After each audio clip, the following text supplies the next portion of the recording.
Assalamualaikum warahmatullahi wabarakatuh.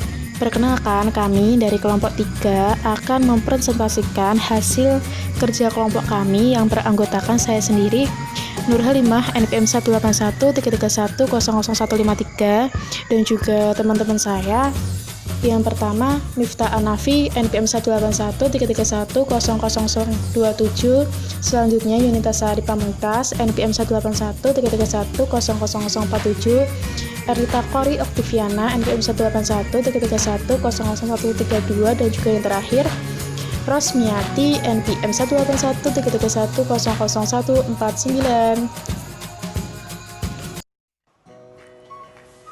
Saya Erlita Kori Oktiviana, NPM 18133100132. Di sini saya akan menjelaskan mengenai relasi perusahaan dengan masyarakat.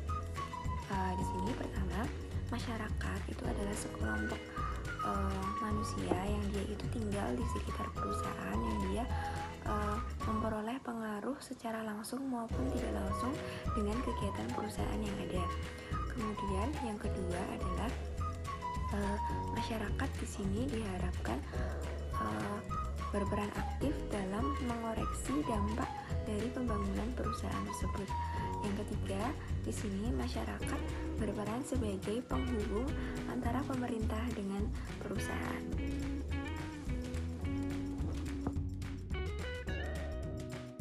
Anafi, NPM 027 akan melanjutkan pada slide ketiga. Isu-isu tentang praktik bisnis.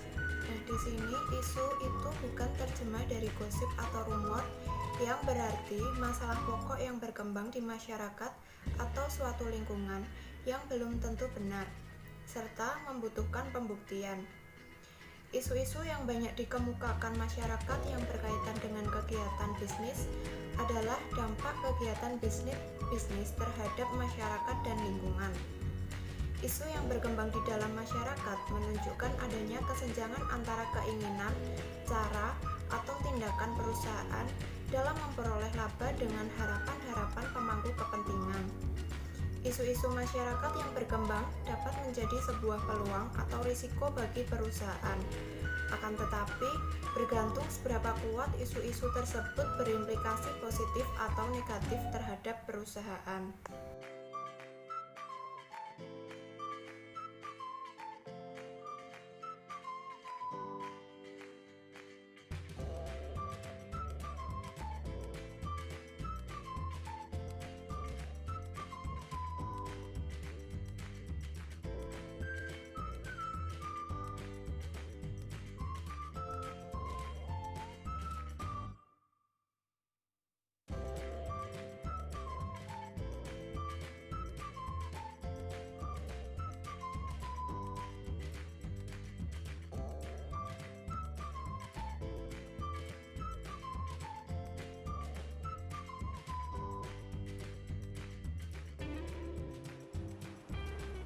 Kemudian di sini saya akan menjelaskan mengenai perkembangan isu di dalam masyarakat.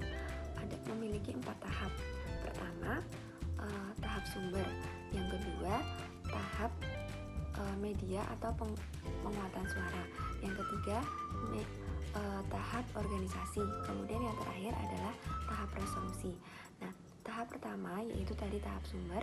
Di sini masyarakat atau sekelompok orang itu mengekspresikan opini mereka mengenai perusahaan tersebut. Yang kedua, tahap media atau pemuatan suara.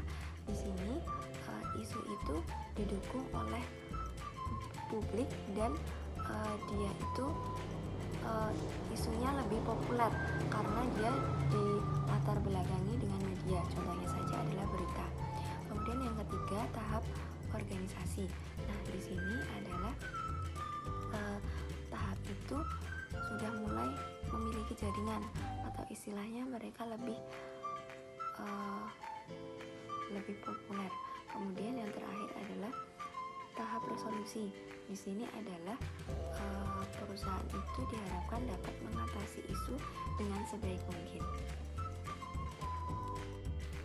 Saya Yunta Sari Pamungkas, NPM 18133100047 akan melanjutkan presentasi dari Mbak Miftah, yaitu tentang pengembangan masyarakat. Setiap perusahaan itu perlu meningkatkan kualitas kehidupan masyarakatnya melalui berbagai kegiatan pengembangan masyarakat atau community development sebagai bentuk pertanggungjawaban perusahaan kepada masyarakat. Adapun upaya peningkatan kesejahteraan yang dapat dilakukan adalah sebagai berikut. Yang pertama adalah melalui kebijakan operasional di tingkat manajer atau direktur. Yang kedua, perusahaan bekerja sama secara lintas sektoral dengan instansi pemerintah, sekolah atau perguruan tinggi, dan lembaga swadaya masyarakat atau LSM yang bergerak dalam bidang pengembangan masyarakat atau pemberdayaan masyarakat. Kemudian yang terakhir yaitu melalui peningkatan partisipasi warga sebagai bagian dari strategi atau aktivitas bisnis. Contohnya yaitu melibatkan warga masyarakat dalam proses perencanaan bisnis perusahaan. Pembinaan hubungan perusahaan dengan masyarakat telah berkembang pesat, terutama setelah terbentuknya divisi manajemen hubungan masyarakat atau public affairs management di banyak perusahaan. Manajemen hubungan masyarakat atau public affairs management adalah hubungan perusahaan secara aktif dengan pihak luar. Kemudian, perkembangan kegiatan yang berkaitan dengan hubungan masyarakat dipengaruhi oleh dua kekuatan, yaitu kekuatan eksternal dan internal. Kemudian, untuk kekuatan eksternal, pemicu utamanya adalah turunnya kepercayaan masyarakat terhadap institusi bisnis, globalisasi pasar, serta kemudahan dan kecepatan akses internet untuk memperoleh sumber informasi. Kemudian, pendorong kegiatan hubungan masyarakat yang berasal dari kekuatan internal adalah lebih banyak kontribusi oleh perbaikan sistem dan hubungan komunikasi antar pihak dalam perusahaan. Kemudian, adanya peningkatan kesadaran dari perusahaan untuk menyeimbangkan kehidupan, kemudian lingkungan sekitar, dan yang terakhir adalah strategi-strategi bisnis dan dalam mencapai pertumbuhan bisnisnya itu secara berkelanjutan. Di sini dengan saya Nur Halimah, NPM 153 akan melanjutkan presentasi terkait dengan respon perusahaan atas tuntutan pemangku kepentingan. Di sini, keterlibatan pemangku kepentingan itu tergantung dengan respon perusahaan. Bisa jadi diabaikan jika perusahaan tersebut itu tidak banyak berpengaruh ke pihak lain. Nah, strategi proaktif ini menghindari situasi dengan meramalkan dan juga memfokuskan rencana di masa depan. Nah, ini nanti bisa untuk memprediksi masa depan sehingga menghasilkan hasil yang optimal. Bisnis yang fokus pada proaktif ini lebih efektif dan juga efisien dalam memecahkan permasalahan dan juga menghadapi tantangan.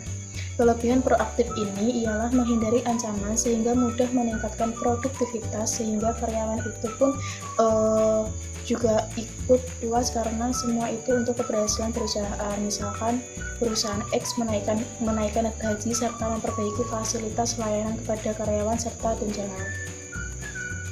Untuk kelemahannya di sini membutuhkan banyak waktu karena dalam merencanakan suatu proyek itu tidak melihat setiap perencanaan. Sedangkan strategi reaktif ini respon pada setelah apa yang sudah terjadi. Jadi respon perusahaan itu cepat.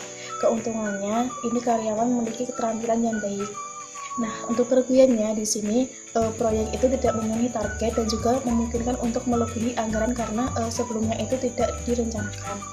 Kesimpulannya di sini untuk bisnis atau perusahaan itu tidak bisa bertahan lama tanpa berinteraksi pada lingkungan. Pengambilan keputusan pun pada bisnis itu harus memperhatikan lingkungan ekonomi, sosial, politik, dan juga teknologi. Isu yang terjadi di masyarakat harus diproses melalui manajemen yang baik agar menghasilkan solusi yang baik bagi perusahaan yang menghadapi permasalahan di lingkungan sekitar.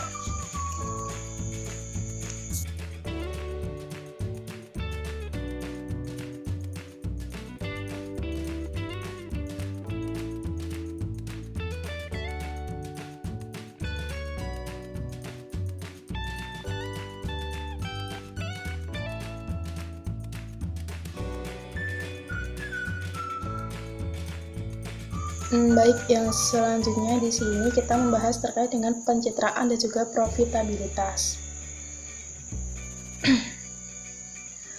Citra perusahaan ini diperoleh dari para pelanggan, staf perusahaan, distributor, maupun yang lainnya. Citra perusahaan ini dapat dibedakan menjadi beberapa kategori. Yang pertama, citra bayangan, itu terkait dengan pihak luar terhadap organisasi. Yang kedua, citra saat ini, yaitu pandangan pihak luar terkait dengan organisasi. Yang selanjutnya, citra yang diharapkan ini adalah citra yang diinginkan oleh manajemen. Yang selanjutnya adalah citra korporasi yang menyeluruh, tidak hanya terbatas pada produk dan juga layanannya. Yang terakhir adalah citra majemuk, adalah citra yang dipandang dari berbagai sudut pandang yang berbeda.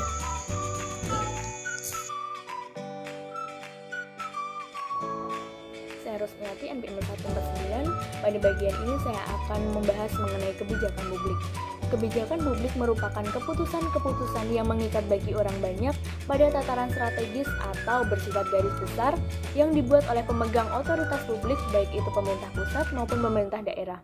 Kebijakan publik sendiri mempunyai tujuan yang sangat luas, mulai dari upaya menurunkan tingkat pengangguran hingga upaya untuk memperbaiki sarana dan prasarana publik.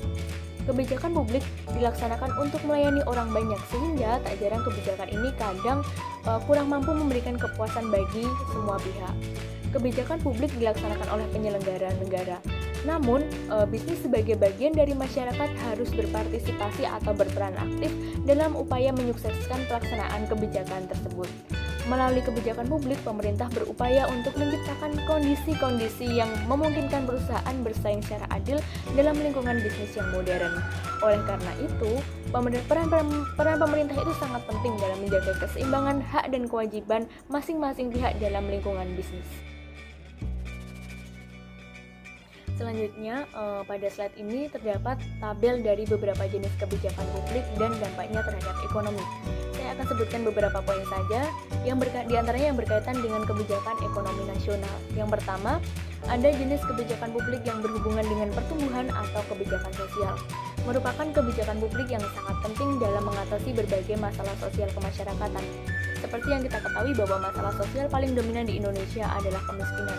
Maka dengan kebijakan ini diharapkan akan berpengaruh terhadap penyerapan tenaga kerja, kemudian pengurangan pengangguran dan juga bantuan sosial. Yang kedua, terdapat kebijakan fiskal, merupakan kebijakan pemerintah yang berhubungan dengan belanja anggaran dan perpajakan untuk mendukung perekonomian secara makro.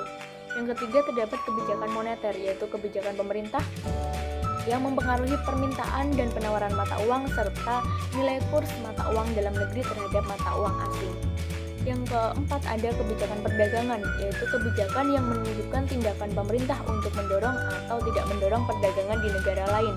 Hal ini akan mempengaruhi keseimbangan neraca perdagangan dan juga pengenaan hambatan dalam perdagangan internasional. Dan terakhir itu ada kebijakan industri, merupakan kebijakan pemerintah untuk mendukung atau menumbuhkan industri tertentu yang menjadi prioritasnya. Selanjutnya, contoh kasus. Bank Pembangunan Asia atau ADB melaporkan tantangan yang cukup signifikan bagi Indonesia di tahun 2014 adalah neraca transaksi berjalan. Salah satu komponen yang memberatkan neraca transaksi berjalan adalah impor, bahkan bakar minyak atau BBM yang masih besar. Deputi Country Director APD untuk Indonesia Edimon Ginting menjelaskan untuk menghadapi tantangan defisit transaksi berjalan tersebut, pemerintah Indonesia telah mengambil langkah-langkah untuk memperlambat laju permintaan domestik, mendorong ekspor dan menahan impor seiring dengan terdepresiasinya rupiah. Dalam jangka panjang, penguatan neraca berjalan memerlukan reformasi struktural untuk memacu tingkat produktivitas dan daya saing secara berkelanjutan. ADB menjelaskan salah satu bentuk reformasi struktural tersebut adalah menghapus subsidi bahan bakar secara bertahap. Edmond mengungkapkan bahwa subsidi BBM sebenarnya baik jika tepat sasaran. Namun, yang terjadi adalah ada ketidakseimbangan antara kemampuan membeli kendaraan dengan harga BBM yang berlaku di pasar. Sementara itu, ia memandang bahwa proses pengalihan dari BBM ke energi alternatif sebenarnya langkah baik, akan tetapi yang menjadi sandungan adalah fasilitas, dan kebijakan ini baru dapat dinikmati dalam jangka panjang. Demikian presentasi dari kelompok kami, kurang lebihnya mohon maaf. Wassalamualaikum warahmatullahi wabarakatuh.